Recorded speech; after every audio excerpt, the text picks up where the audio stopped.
നമസ്തേ, ഞാൻ Leo. എവിസി cargo പ്രവാസികൾ പറയട്ടെ powered by souls global LLC, celebrated by Elite Group of Companies, highlighted by Stage UAE, inspired by Celestial Technical Service, energized by Capital Emirates. തത്സമയ സംവാദ പരിപാടിയിലേക്ക് ഏവർക്കും സ്വാഗതം. Arab ഐക്യനാടുകൾ അഥവാ UAE എന്ന കൊച്ചു രാജ്യം ലോകത്തിനാകെ മാതൃകയാണ്. മണൽക്കാട് എന്ന നിലയിൽ നിന്നും വികസനത്തിൻ്റെ ഉദാത്ത മാതൃകയായി ചുരുങ്ങിയ കാലം കൊണ്ട് വളർന്ന രാജ്യം. UAE രാഷ്ട്രപിതാവ് ഷെയ്ഖ് സായിദ് ബിൻ സുൽത്താൻ അൽ നഹ്യാനും ദുബായ് മുൻ ഭരണാധികാരി ഷെയ്ഖ് റാഷിദ് ബിൻ സയ്യിദ് അൽ മക്തൂമിൻ്റെയും ഭരണപാഠവും ദീർഘവീക്ഷണവും വികസന മുന്നേറ്റത്തിന് തുടക്കമിട്ടു, അടിസ്ഥാനമിട്ടു. പിന്നീട് ഇങ്ങോട്ട് കുതിക്കുകയായിരുന്നു ഈ രാജ്യം. നിലവിലെ president Sheikh Khalifa bin Zayed Al Nahyan, vice പ്രസിഡന്റും പ്രധാനമന്ത്രിയും ദുബായ് ഭരണാധികാരിയുമായ Sheikh Mohammed bin Rashid Al Maktoum, Abu Dhabi കിരീടാവകാശിയും UAE ഉപസർവ്വസൈന്യാധിപനുമായ Sheikh Mohammed bin Zayed Al Nahyan എന്നിവരുടെ നേതൃത്വത്തിൽ രാജ്യം ഇന്നും മുന്നേറ്റം തുടരുകയാണ്. പ്രതിസന്ധികളെ വെല്ലുവിളികളായി കണ്ട് സ്രോതസ്സുകൾ രാജ്യപുരോഗതിക്കും ജനങ്ങളുടെ ക്ഷേമത്തിനും വേണ്ടി പരമാവധി പ്രയോജനപ്പെടുത്തുന്നതാണ് ഇവിടുത്തെ ഭരണാധികാരികൾ. വികസനം എന്ന് പറഞ്ഞാൽ അതിനൂതന സാങ്കേതിക വിദ്യ എല്ലായിടത്തും, എന്നാൽ പരിസ്ഥിതിയെ പരമാവധി സംരക്ഷിച്ചുകൊണ്ടും മുന്നോട്ട് പോകുന്നു. പാരമ്പര്യത്തെ മറക്കുകയും ചെയ്യുന്നില്ല ഈ രാജ്യം. കൊറോണ എന്ന വെല്ലുവിളി ലോകത്തെ ആകെ പ്രതിസന്ധിയിലാക്കിയപ്പോൾ കൃത്യമായ നടപടികൾ സ്വീകരിച്ച് ശക്തമായി മുന്നോട്ട് പോയപ്പോൾ മഹാമാരി മുട്ടുമടക്കി. നിലവിലെ രാജ്യത്തെ സാഹചര്യം നമുക്കൊന്ന് പരിശോധിക്കാം. ഇന്ന് ആരോഗ്യരംഗത്തെ വിദഗ്ധരാണ് നമ്മോടൊപ്പം ചർച്ചയിൽ പങ്കെടുക്കുന്നത്. അൽ ഖാസ്മി ആശുപത്രിയിലെ ന്യൂറോ സർജറി വിഭാഗ മേധാവി ഡോക്ടർ സതീഷ് കൃഷ്ണൻ, ദുബായിലെ സ്വാസ്ഥ്യ ആയുർവേദ ക്ലിനിക്കിലെ medical director doctor Divya Menon, Sharjah Aster ക്ലിനിക്കിലെ specialist physician doctor Eby Abraham, Musaffah Ahalia ആശുപത്രിയിലെ internal medicine specialist doctor Chandrasenan. ഏവർക്കും സ്വാഗതം പ്രവാസികൾ പറയട്ടയിലേക്ക്. ആദ്യം ഡോക്ടർ സതീഷ് കൃഷ്ണൻ, വളരെ കൃത്യമായ നടപടികളിലൂടെ, അത് ഒരു ഫീൽഡ് ഒന്നല്ല നിരവധി ഫീൽഡ് ആശുപത്രികൾ സെറ്റപ്പ് ചെയ്യുന്നതാണെങ്കിൽ തന്നെയും, പരിശോധനകൾ വ്യാപകമാക്കുന്നതിലാണെങ്കിൽ തന്നെയും, കൃത്യമായ ചികിത്സ എല്ലായിടത്തേക്കും എത്തിക്കുന്നതിലാണെങ്കിൽ തന്നെയും വളരെ മികച്ച രീതിയിലാണ് UAE മുന്നോട്ട് പോയത്. അതിന് ഫലവും കണ്ടു. രോഗവ്യാപനം പിടിച്ചുകെട്ടി. എന്നാൽ ഇപ്പോൾ അവിടെ നിന്നും കിട്ടിക്കൊണ്ടിരിക്കുന്ന റിപ്പോർട്ടുകൾ ഒരല്പം രോഗവ്യാപനം വീണ്ടും കൂടുന്നു എന്നുള്ള സൂചനകളാണ് ലഭിക്കുന്നത്. ഏതെങ്കിലും തരത്തിലുള്ള ആശങ്കയ്ക്ക് വകയുണ്ടോ? എന്താണ് നിലവിലെ സാഹചര്യം സർ? നമസ്കാരം എല്ലാവർക്കും. താങ്കൾ പറഞ്ഞ പോലെ തന്നെ UAE ഒരു മാതൃക രാജ്യമാണ്. മാതൃക രീതിയിലാണ് ഈ കോവിഡ് മഹാമാരിയെ നേരിട്ടത്. ഫീൽഡ് ആശുപത്രികൾ സെറ്റപ്പ് ചെയ്യുന്നതിലാണെങ്കിലും, കോർഡിനേറ്റഡ് ആശുപത്രികളിൽ രോഗികൾ വരുന്നതനുസരിച്ച് ബെഡ് ഇല്ലെങ്കിൽ ബെഡ് ഉണ്ടാക്കി ഹെലികോപ്റ്റർ വഴി ഫ്ലൈ ചെയ്യുന്നതും, എക്മോ എന്ന് പറഞ്ഞൊരു മെഷീനിൽ ഇടുന്നതിലും ഒക്കെ മുൻപന്തിയിൽ നിന്ന ഒരു രാജ്യമാണ്. അതെല്ലാം ഫ്രീ ആയിട്ട് തന്നെ ചെയ്തതാണ്. പിന്നെ ആദ്യഘട്ടത്തിൽ രോഗികൾ വന്നതിൽ അവരെയൊക്കെ 3 സ്റ്റാർ 4 സ്റ്റാർ ഈവൻ 5 സ്റ്റാർ ഹോട്ടലുകളിൽ താമസിപ്പിച്ച് സൗജന്യമായി ട്രീറ്റ്മെന്റ്, ഫുഡ്, ലോണ്ടറി സർവീസസ് വരെ ചെയ്ത ഒരു രാജ്യമാണ്. അതിപ്പോഴും തുടരുന്നുണ്ട്. നമ്മൾക്ക് ഇവിടെ ചെയ്യാൻ പറ്റിയത്, ഇനീഷ്യലി ഉണ്ടാക്കിയ ഫീൽഡ് ഹോസ്പിറ്റൽസ് ഒക്കെ ക്ലോസ് ഡൗൺ ചെയ്തു. ബിക്കോസ് രോഗത്തിന്റെ വ്യാപനം കുറഞ്ഞു വന്നതിൽ ഇപ്പം സെക്കൻഡ് വേവ് അല്ലെങ്കിൽ വീണ്ടും കുറച്ച് കൂടി വരുന്നതിന്റെ ഒരു ഘട്ടത്തിലാണ് നമ്മൾ. അതിന്റെ ഒരു കാരണം ഒരു സോഷ്യൽ റെസ്പോൺസിബിലിറ്റി നമ്മളുടെ കുറഞ്ഞതിലാണ്. നമ്മളുടെ സോഷ്യൽ റെസ്പോൺസിബിലിറ്റി കുറഞ്ഞ് നമ്മളൊരു we have taken sort of a break or let down our guard. നമ്മൾ അത്രയും ജാഗരൂകല്ല ഇപ്പം, അറ്റ്ലീസ്റ്റ് ചിലവരെങ്കിലും. അതിന്റെ ഒരു ഫലമായിട്ടാണ് കുറെ ഇത് വന്നത്. പിന്നെ ഒരു കാര്യം ഓർമ്മിക്കുന്നത് നല്ലതാണ്, ഈ രാജ്യം ടെസ്റ്റിംഗിൽ മുൻപന്തിയിൽ നിൽക്കുന്നത്. ഇപ്പം കൺട്രി വൈഡ് ടെസ്റ്റിംഗ് ഫ്രീ ആണ്. Anybody can walk in. നമ്മളുടെ എമിറേറ്റ്സ് ID കാണിച്ചാൽ മതി, ഫ്രീ ആയിട്ട് ടെസ്റ്റ് ചെയ്ത് കിട്ടും. അത് ഒരു വീണ്ടും ചെയ്യാവുന്നതാണ്. അപ്പൊ ഇത്രയും വ്യാപകമായി ടെസ്റ്റിംഗ് നടത്തുമ്പം ഡെഫിനറ്റ്ലി കേസസ് എണ്ണം കൂടാൻ സാധ്യതയുണ്ട്. പക്ഷെ ഒരു കാര്യത്തിൽ നമുക്ക് സമാധാനിക്കാം. കഴിഞ്ഞ പ്രാവശ്യം വന്ന പോലത്തെ സീരിയസ് പേഷ്യൻസ് കാണുന്നില്ല. ICU വേണ്ട പേഷ്യൻസ് അത്രയും കാണുന്നില്ല. മരണസംഖ്യയും ലോകത്തിനെ കമ്പയർ ചെയ്യുമ്പം വളരെ കുറവാണ് UAE. ആശങ്ക വേണം, ജാഗ്രത വേണം. നമുക്ക് നമ്മുടെ റെസ്പോൺസിബിലിറ്റീസ്, നമ്മളുടെ കർത്തവ്യങ്ങൾ എന്ത് ചെയ്യണം ആസ് എ സിറ്റിസൺ എന്ന് കൂടി നമ്മൾ ആലോചിക്കണം. നമ്മൾ ജാഗരൂകരായാലേ നമുക്ക് ഈ സെക്കൻഡ് വേവിനെ ഒന്ന് തടയാൻ പറ്റുള്ളൂ. യെസ്, തീർച്ചയായിട്ടും നമ്മൾ ഓരോരുത്തരും, എനിക്ക് തോന്നുന്നു നിയന്ത്രണങ്ങൾ എല്ലായിടത്തും ഉണ്ട്. അത് കൃത്യമായി പാലിക്കുന്നതിലാണ് ജനങ്ങളുടെ പങ്കാണ് ഏറ്റവും സുപ്രധാനം എന്ന് തോന്നുന്നു. ഈ മഹാമാരിയെ പിടിച്ചു കെട്ടുക എന്ന് പറയുമ്പോൾ ജനങ്ങളുടെ റെസ്പോൺസിബിലിറ്റി അവർ എത്രത്തോളം ഭംഗിയായി നിർവഹിക്കുന്നു എന്നുള്ളതിനെ ആശ്രയിച്ചിരിക്കുമെന്നുള്ളതാണ് നമ്മൾ ഇപ്പോൾ മനസ്സിലാക്കുന്നതെന്ന് തോന്നുന്നു.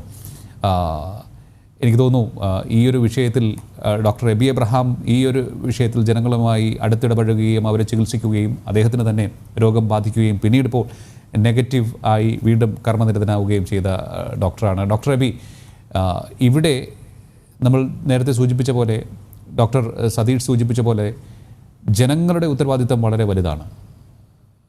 അവർ ഓരോരുത്തരും ഏത് രീതിയിലാണ് നിയന്ത്രണങ്ങൾ പാലിച്ചുകൊണ്ട് നിർദ്ദേശങ്ങൾ ഉൾക്കൊണ്ടുകൊണ്ട് മുന്നോട്ട് പോകുന്നത് എന്നുള്ളതാണ് ഏറ്റവും സുപ്രധാനമായ കാര്യം എന്ന് നമ്മൾ പല കാര്യങ്ങളിലും പറയുന്നത് പോലെ ഈ ബേസിക് പ്രിൻസിപ്പിൾ ചിലപ്പോഴൊക്കെ നമ്മൾ മറന്നു പോകുമ്പോൾ പ്രശ്നങ്ങളിലേക്ക് ചെന്ന് ചാടും. അതല്ലേ നമ്മൾ ഇവിടെ വീണ്ടും ഓർമ്മിക്കേണ്ടത്? Thank you. ഞാൻ കൊറോണ നേരിട്ട് ഹാൻഡിൽ ചെയ്യുന്ന ഒരു സെക്ഷനിലാണ് വർക്ക് ചെയ്യുന്നത്. ഞങ്ങളുടെ ക്ലിനിക്കിലെ ടെസ്റ്റിംഗ് സെന്ററാണ്. പിന്നെ അവിടെ ദിവസവും ഒരു 40 to 50 പേഷ്യൻസ് ടെസ്റ്റിങ്ങിന് വരുന്നുണ്ട്. അതിനകത്ത് ഇപ്പം ചില പോസിറ്റീവ് കേസസ് ഇപ്പം കൂടുതൽ കാണുന്നുണ്ട്, അൺഫോർച്ചുനേറ്റ്ലി. പക്ഷേ I think we still have to stay positive because the number of complications ഇപ്പം നേരത്തെ നിന്നൊക്കെ ഒത്തിരി കുറവാണ്. So we don't see that bad pneumonia cases and high fever cases now. ഇപ്പം പലരും ചെക്കിങ്ങിന് വരുന്നത് because of various other reasons. ട്രാവലിങ്ങിന് വേണ്ടിയാണ്, ചിലപ്പം ജോബിന് വേണ്ടിയാണ്, ചിലപ്പം കളീഗ്സിന് പോസിറ്റീവ് ആയതുകൊണ്ട് ചെക്ക് ചെയ്യുന്നത്, അങ്ങനെയൊക്കെയാണ് ചെക്ക് ചെയ്യുന്നത്. എനിവേ, നമുക്കിപ്പം what can a person do, because there is no specific medicine for this. What do we need to do? So അത് വളരെ clear guidelines from the WHO and from the DHA ഉണ്ട്. And it is always, it's all over the media and everybody is repeatedly saying it. The government in the catch line, then we are all responsible now. There's nobody who can say, I don't need to take care, because anybody can get infected. I also got infected, and it is our responsibility not to catch the infection again, also to keep ourselves safe from others and protect others from getting it from us. അപ്പം ഇതിനകത്ത് ചില guidances ഉണ്ട്. Simple ആണ്, every one knows it, but it's probably worth repeating. Staying home is one of the major things that you can do as much as possible. പിന്നെ regularly and thoroughly washing your hands with soap and water for a minimum of 20 seconds, or sanitizing them with an alcohol-based hand rub very frequently. And this is available left, right, and center wherever we go. Avoiding touching your eyes and mouth and nose with unwashed hands, especially after going out. Maintaining a minimum 2-meter distance as much as possible with anyone who is with other people, and anyone who is especially having a respiratory symptom like coughing or sneezing. In a good respiratory hygiene, that means covering the nose and mouth, and coughing with, and if you have to cough into the inner part of your elbow or a tissue, and using PPEs as much as possible in healthcare settings. And generally maintaining your health with good exercise and adequate sleep, and monitoring yourself for any symptoms if you have, and be alert. And there's a lot of government instructions from this. It's all over the net. So the ചെറിയ കാര്യങ്ങൾ ചെയ്താൽ തന്നെ we can protect ourselves and prevent it from spreading to others. And the message should be that we can take care of this pandemic, and we should.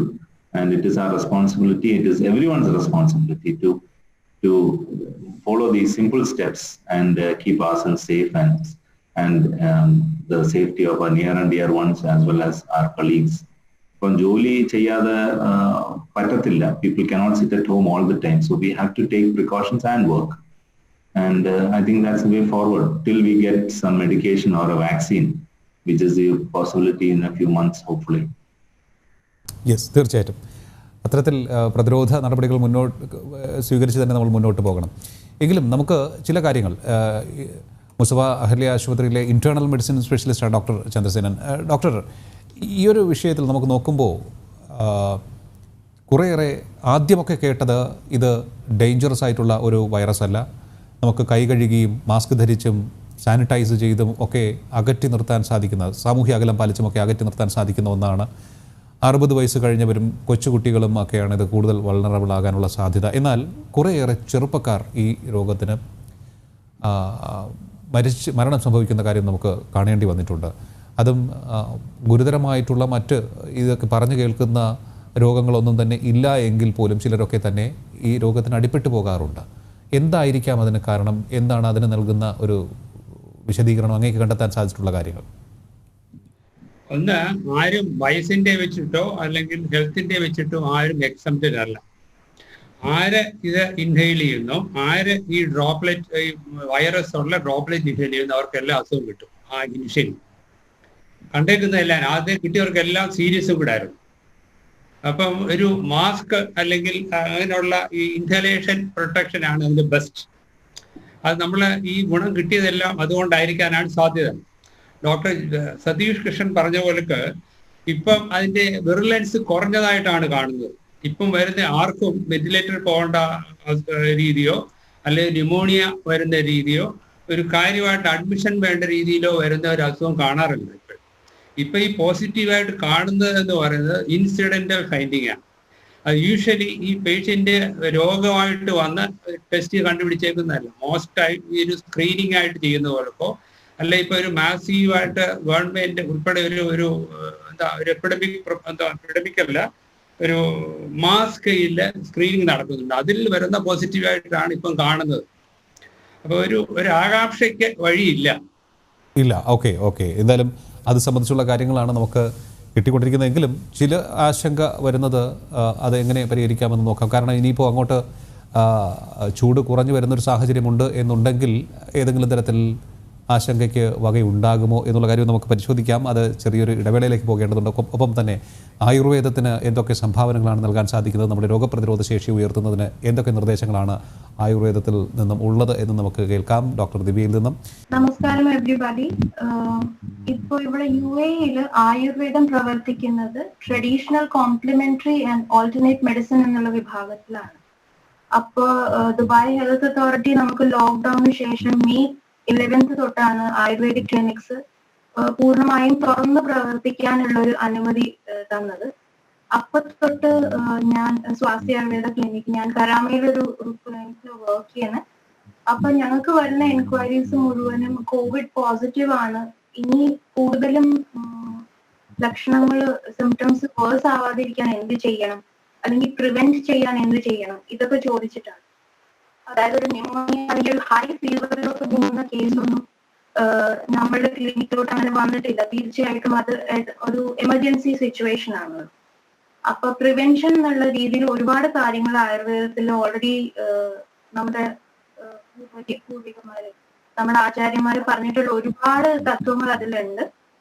First of all പാൻഡമിക്കിനെ തന്നെ അവര് define ചെയ്തിരിക്കുന്നത് ജനപദോധ്വംസനീയം എന്ന് പറഞ്ഞൊരു ചാപ്റ്ററിൽ ചരക സംഹിതയിലാണ് പറയുന്നത്. അതായത് മനുഷ്യന്മാർക്ക് control ചെയ്യാൻ പറ്റുന്ന പാൻഡമിക്സും ഉണ്ട്, അല്ലെങ്കിൽ പുറത്തുനിന്ന് വരുന്ന ഒരു ഫ്ലഡോ അല്ലെങ്കിൽ സുനാമി പോലത്തെ ഒരു മഹാമാരി ഒരു പ്രശ്നങ്ങളാവുമ്പോൾ നമുക്ക് കൺട്രോൾ ചെയ്യാൻ പറ്റാത്ത ഒരു അവസ്ഥകളും ഉണ്ട്. അപ്പൊ തീർച്ചയായിട്ടും COVID-19 എന്ന് പറയുന്നത് മനുഷ്യന്മാര് വിചാരിച്ചാൽ അത് കൺട്രോൾ ചെയ്യാൻ പറ്റുന്ന ഒരു സിറ്റുവേഷൻ ആയിട്ടാണ് അത് പ്രതിപാദിച്ചിരിക്കുന്നത്.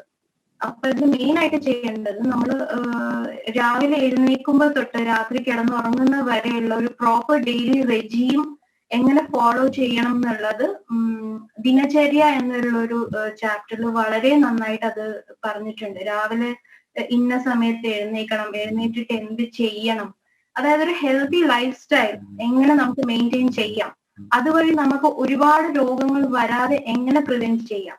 അപ്പൊ അതിനകത്ത് ഈ COVID-19 തീർച്ചയായിട്ടും നമുക്ക് പ്രിവെന്റ് ചെയ്യാൻ പറ്റും. Always prevention is better than cure.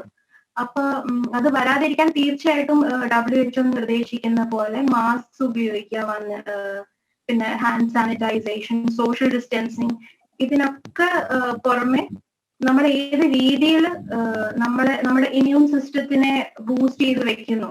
അപ്പൊ അതിനുള്ള ഒരുപാട് കാര്യങ്ങളുണ്ട്.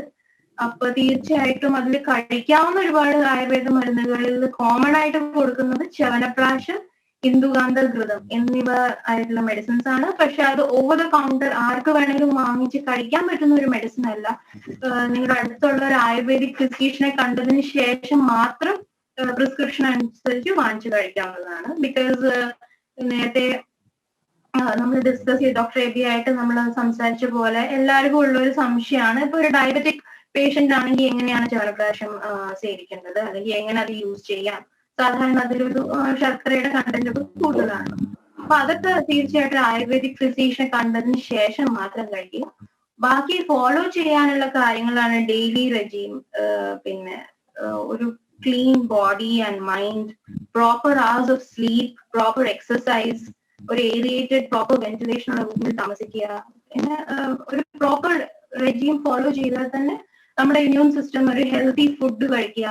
Like vitamin D, vitamin C ഇതൊക്കെ അടങ്ങിയിട്ടുള്ള, വിറ്റമിൻ എ ഒക്കെ അടങ്ങിയിട്ടുള്ള ന്യൂട്രീഷ്യസ് ആയിട്ടുള്ള ഫുഡ് കഴിക്കുക. അപ്പം ഒരു പരിധി വരെ നമ്മൾ ഒരു പ്രോപ്പർ ഡെയിലി റൂട്ടീൻ ഫോളോ ചെയ്താൽ തന്നെ, ഒരു ബാലൻസ് ഡയറ്റും ഒക്കെ ഫോളോ ചെയ്താൽ തന്നെ ഒരു പരിധി വരെ നമ്മുടെ ഇമ്മ്യൂൺ സിസ്റ്റത്തിനെ നമുക്ക് നല്ല പവർഫുൾ ആക്കി വെക്കാൻ പറ്റും. അപ്പൊ അത് തന്നെ ഒരു വലിയ പ്രതിരോധമാണ് ഈ COVID-19. യെസ്, തീർച്ചയായിട്ടും അത്തരത്തിൽ തന്നെ മുന്നോട്ട് പോകാൻ എല്ലാവർക്കും സാധിക്കട്ടെ. ഡോക്ടർ സതീഷ് കൃഷ്ണനിലേക്ക്. ഡോക്ടർ സതീഷ്,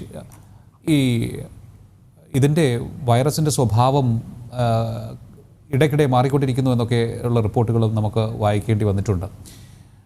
ആദ്യം കേട്ടത് ഇത് ചൂടുള്ള കാലാവസ്ഥയിൽ നിലനിൽക്കില്ല എന്നും അത് കുറച്ച് വീക്കായിരിക്കും എന്നുള്ളതാണ്. അപ്പോൾ ഗൾഫ് മേഖലയ്ക്ക് അതൊരു ആശ്വാസമായിരുന്നു. പക്ഷേ ചൂടുള്ള സ്ഥലത്തുമൊക്കെ തന്നെ ഇത് ഒരുപാട് നാശം വിതച്ചു. ഇനിയിപ്പോൾ ചിലരൊക്കെ പറയുന്നുണ്ട് അവിടെ ചൂട് കുറഞ്ഞു വരുന്നത് കൊണ്ട് തന്നെ റിസ്ക് കൂടുതലാണ് എന്നും കേൾക്കുന്നുണ്ട്. ഇതിനിടയിലും അങ്ങനെ എന്തെങ്കിലും നമ്മൾ ചിന്തിക്കേണ്ടതുണ്ടോ? ആ ഒരു വിഷയത്തിൽ ഏതെങ്കിലും തരത്തിലുള്ള, അവിടെ ഒരു തണുത്ത മണൽ പൊടിപടലം നിറഞ്ഞൊരു കാറ്റുണ്ടല്ലോ സന്ധ്യ നേരത്തൊക്കെ തന്നെ, അതിൽ നിന്നും പ്രത്യേകിച്ച് മാറി നിൽക്കേണ്ടതൊക്കെ തന്നെയാണ്. എങ്കിലും വൈറൽ ഇൻഫെക്ഷൻസ് പടർത്തുന്ന ഒരു കാറ്റുണ്ട് അവിടെ. അപ്പോൾ അത്തരത്തിലുള്ള വിഷയങ്ങൾ ഒക്കെ നമ്മൾ എങ്ങനെയാണ് പ്രതിരോധിക്കേണ്ടതും അതിൽ നിന്നൊക്കെ മാറി നിൽക്കേണ്ടതൊക്കെ എത്രത്തോളം ഇമ്പോർട്ടൻ്റ് ആണ്?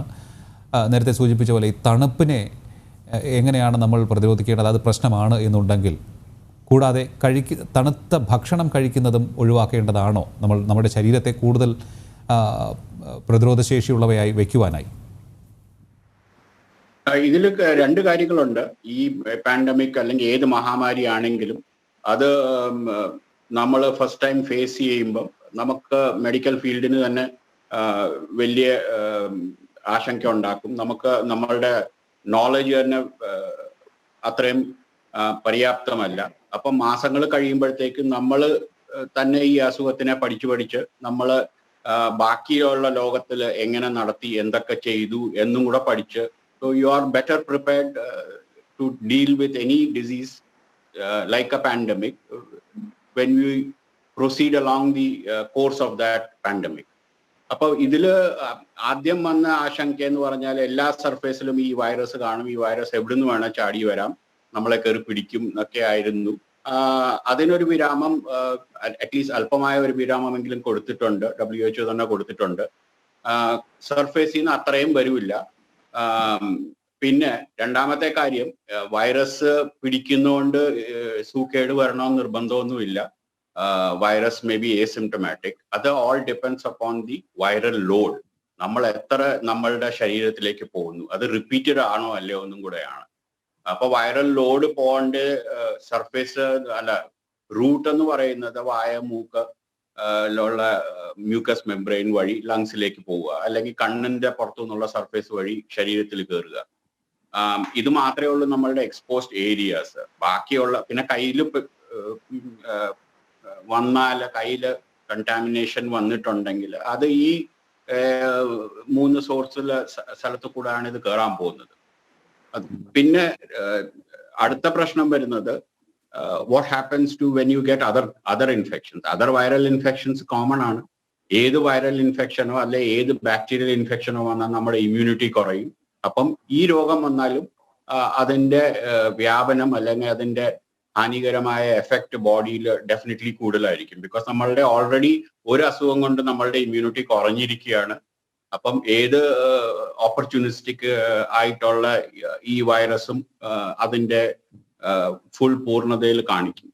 പിന്നെ തണുത്ത സാധനങ്ങൾ കുടിക്കണോ വേണ്ടയോ അല്ലെ കഴിക്കണോ വേണ്ടയോ എന്ന് തീരുമാനിക്കുന്നത് ബേസിക്കലി തണുത്ത സാധനങ്ങൾ കഴിക്കുമ്പോൾ നമ്മളുടെ ത്രോട്ടിൽ ചെറിയ ചെറിയ ഇൻഫെക്ഷൻസ് വരാം. And those infections can lead to an increased risk of getting this pandemic also.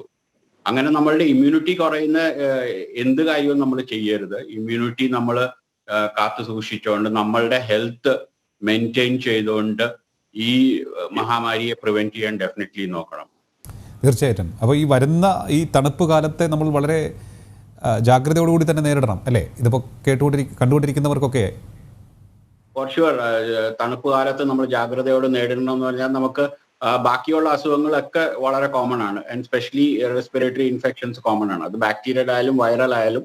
പിന്നെ പൊടിക്കാറ്റിൽ പോയാൽ definitely you will get an allergic sort of an inflammation. ആ ഇൻഫ്ലമേഷനിൽ വരുന്ന പ്രശ്നം കൊണ്ട് നമുക്ക് പിന്നെയും ഈ ഇൻഫെക്ഷൻ പിടിക്കരുതെന്നില്ല. You definitely need to take care more in the winter months definitely. തീർച്ചയായിട്ടും. എന്തായാലും മറ്റൊന്ന് ഡോക്ടർ എബിയിലേക്ക് പോകാം നമുക്ക് ഒരു ഇടവേളയ്ക്ക് ശേഷം. അതിനുശേഷം അദ്ദേഹം നമ്മളോട് പറയും എന്തായിരുന്നു അദ്ദേഹത്തിന് ഈ കൊറോണ എന്ന മഹാമാരി ബാധിച്ചപ്പോൾ ഉണ്ടായിട്ടുള്ള അനുഭവം, ഏത് രീതിയിലാണ് അതിനെ അതിജീവിച്ചത്, മാനസികാവസ്ഥ എങ്ങനെയായിരുന്നു എന്ന്. ഡോക്ടർ എബി, അങ്ങേക്ക് ചിലപ്പോൾ രോഗികളിൽ നിന്നായിരിക്കുമോ വന്നത്, അതോ എവിടെ നിന്നാണ് കിട്ടിയത് എന്നറിയാത്തൊരു കേസായിരുന്നോ? എന്തായിരുന്നു അത് അറിഞ്ഞതിന് ശേഷമുള്ള ഓരോ നീക്കവും? ഏത് രീതിയിലാണ് മരുന്നുകൾ അല്ലെങ്കിൽ ഭക്ഷണക്രമം എങ്ങനെയായിരുന്നു? എത്ര ദിവസം വേണ്ടി വന്നു തിരികെ എത്താൻ? എനിക്ക് അസുഖം വന്നത് മെയ് മാസമാണ്. അപ്പം മെയ്യിലൊക്കെ ഇതിന്റെ വളരെ മൂർച്ചയുള്ള സമയമാണ്. അപ്പം ഞങ്ങളുടെ ക്ലിനിക്കിലെ ഒരു പ്രൈമറി കെയർ ക്ലിനിക് ആയതുകൊണ്ട് എല്ലാ ദിവസവും പനിക്കാർ വരും. ഞാൻ നേരിട്ട് കൊറോണ പേഷ്യൻസിനെ കണ്ടിട്ടുണ്ട്. അന്ന് ഫുൾ PPEയും ആന്റിബയോട്ടിക്കും വൈറ്റമിനും ഹൈഡ്രോക്സിക്ലോറോക്വിനും ഇങ്ങനെ എല്ലാം എടുത്തുകൊണ്ടിരുന്ന സമയമാണ്. ഞങ്ങളുടെ ആസ്ട്രോ തന്നെ ഞങ്ങൾക്ക് ഹൈഡ്രോക്സിക്ലോറോക്വിൻ അറേഞ്ച് ചെയ്ത് തന്നായിരുന്നു കഴിക്കാൻ. അപ്പം we were doing everything that we could think of to keep ourselves safe, but somehow I got it anyway. I think from the patients only, for sure, because അന്നൊക്കെ നമ്മള് ലോക്ക്ഡൌണിന്റെ സമയമാണ്. ക്ലിനിക്കിൽ പോവാ വീട്ടിൽ വരിക, ക്ലിനിക്കിൽ പോവാ വീട്ടിൽ വരിക ഉള്ളായിരുന്നു. വേറെ വെളിയിലൊന്നും പോകുന്നില്ല. അപ്പം mostly contact is from the patients. അപ്പൊ ഇഷ്ടംപോലെ പേഷ്യൻസ് ആ സമയത്ത് പോസിറ്റീവായിട്ട് വരുന്ന സമയമായിരുന്നു. എനിവേ പനിയായിരുന്നു എൻ്റെ തുടക്കത്തിലെ സിംറ്റം. പിന്നെ ഭയങ്കര ക്ഷീണം, വിശപ്പില്ലായ്മ, ചെറിയ രീതിയിൽ ശ്വാസം മുട്ടല്. അപ്പം because I had A family here, ഞാൻ ഹോസ്പിറ്റലൈസ് ചെയ്യാവുന്ന ഹോസ്പിറ്റലിൽ പോകാമെന്ന് വിചാരിച്ചു. അപ്പോൾ ഹോസ്പിറ്റലിൽ ചെന്നപ്പോൾ they checked my X-ray. I had not got the positive COVID test by then, because അന്നൊക്കെ COVID results would take about a few days, 3 days, 4 days, 5 days, 1 week ഒക്കെ എടുത്ത സമയങ്ങളുണ്ട് ഞങ്ങളുടെ ക്ലിനിക്കിൽ. അപ്പം we couldn't get it as fast as now. Now we get it within a day. അന്നൊക്കെ it used to take a couple of days. അപ്പം I didn't have the positive report, but എൻ്റെ x-ray കണ്ടപ്പോൾ അവിടുത്തെ doctor പറഞ്ഞു this is most likely COVID infection with associated pneumonia. അങ്ങനെ admit ചെയ്തു. പിറ്റേ ദിവസമാണ് റിസൾട്ട് വന്ന പോസിറ്റീവ് ആണ്. So initially first 3 days I was sick, meaning I had fever and loose stools and lack of appetite and the saturation, the oxygen level, ഇങ്ങനെ saturation എന്ന് പറഞ്ഞൊരു സംഭവം ചെക്ക് ചെയ്യും. നമ്മുടെ oxygen level was low, around 95%. അപ്പം 99 to 97% is good, 98% is also good. 95 and less is considered worrying. 90 and less is considered even more worrying. അപ്പം 90ക്ക് താഴെയൊക്കെ 85 ഒക്കെ എത്തിയാൽ they will think about keeping you in the ICU and on ventilator support to give you more breathing aid. Anyway, I didn't need that. I was in the room. I was in Aster Hospital in this case. And first 3-4 days was difficult. I was given a medicine called favipiravir. It's an experimental drug. It is not meant for corona as such. It is an antiviral drug. Antibiotics also were given to me just to cover if there is any other respiratory bacterial infection. Appo idokku oru cover up in a paracetamol was given, and I was given multivitamins. And the doctor said, let's hope for the best. And that's what we say to the patients even now. Let's hope for the best. And thankfully, the statistics is that only less than 1 to 2% have complications which lead to death. The majority have problems, but they do not require hospitalization. And those who require hospitalization also, the majority survive. So our vishwasthil namali marunalke edutanga after about 5 days later I was pretty okay. Then I was just kept in the hospital for another 2 weeks because that was the rule of the at that time. After 2 weeks I was sent home and told to get a negative COVID test before going to the clinic, before joining work again. So a total of 3 weeks I was out of work. എന്നാലും ഈ രോഗികളെ പരിശോധിക്കുമ്പോഴെല്ലാം PPE കിറ്റുകൾ ഉണ്ടല്ലോ അല്ലേ എല്ലാവർക്കും? എല്ലാവരും compulsory ഞങ്ങളുടെ ക്ലിനിക്കിലുള്ള എല്ലാവരും, including the non clinical staff, the cleaning staff, everyone was wearing PPE. So how much of help that does, we are really not sure. See, the thing is, we are removing the PPE kit in the clinic and then we are walking out of the clinic. We are not going into the car with the PPE clinic and with the PPE kit.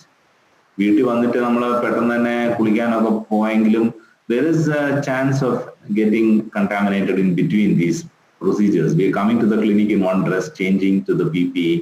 But the virus does not have any rules that ഞാൻ PPE kit കഴിഞ്ഞിട്ട് ഈ റൂമിലോട്ട് കയറത്തുള്ളൂ. അങ്ങനൊന്നും ഇല്ലല്ലോ. Virus is floating around on all the surfaces. In a clinic, you know, patients come and sit, patients come and touch the door, patients sneeze, cough, all sorts of things happen. So the air is, we were sanitizing the clinic as much as we could. We were sterilizing every night with special contracts of sanitizing company. All of this we were doing. Still, me and another doctor also got it at the same time. And a couple of nurses also got it at the same time. So in a healthcare facility, we have to take extra precautions. But as a lay person, the precautions that you can take is to stay away from all this as much as possible. We have in our clinic teleconsultation facilities. So many patients call me up, teleconsultation where we send the medicine to their house so that they don't need to come to the clinic. Some sort of help. We are trying to follow the guidelines here. The guidelines says strictly stay at home as much as you can. And so coming to a place like a clinic is a high risk thing. When I was there in the hospital for 2 weeks, I was given favipiravir and steroids, which are now known to help. But none of these medicines are really a guarantee. Okay, in a trial and error, we are still learning. The virus is a new virus, so it takes years to learn these things. We are still learning, and there are guidelines which keep changing. And until we get a vaccine, for sure, we will not be, in a position to say we won the fight. But we are still in the process. And the thing that we can do is to follow those guidelines of staying safe and staying away and maintaining distance and mask and cough, respiratory health maintain. I'm sure Dr. Divya Parnala nutrient medications and multi-nutrient efforts will help in improving our immunity. And let's hope for the best. Yes, let's hope for the best. നേരത്തെ തന്നെ doctor പറഞ്ഞതുപോലെ എല്ലാ ഡോക്ടേഴ്സും പറയുന്നു നന്നായി medication എടുക്കുന്നു, അതിനുശേഷം let's hope for the best. തീർച്ചയായിട്ടും അത് തന്നെയാണ് നമ്മളെല്ലാവരും പറയുന്നുള്ളൂ, എല്ലാം ദൈവത്തിൻ്റെ കയ്യിലാണ് എന്ന് പറയുന്ന ചില ഘട്ടങ്ങളൊക്കെ ഉണ്ടാകാറുണ്ട് ഡോക്ടേഴ്സിൻ്റെ മുന്നിൽ. അപ്പോൾ ഈ ലോകത്തോടും ഇപ്പോൾ നമുക്ക് പറയുന്നത് അത് തന്നെയാണ്, let's hope for the best. നല്ലതിനായി നമുക്ക് പ്രതീക്ഷയോടെ കാത്തിരിക്കാം.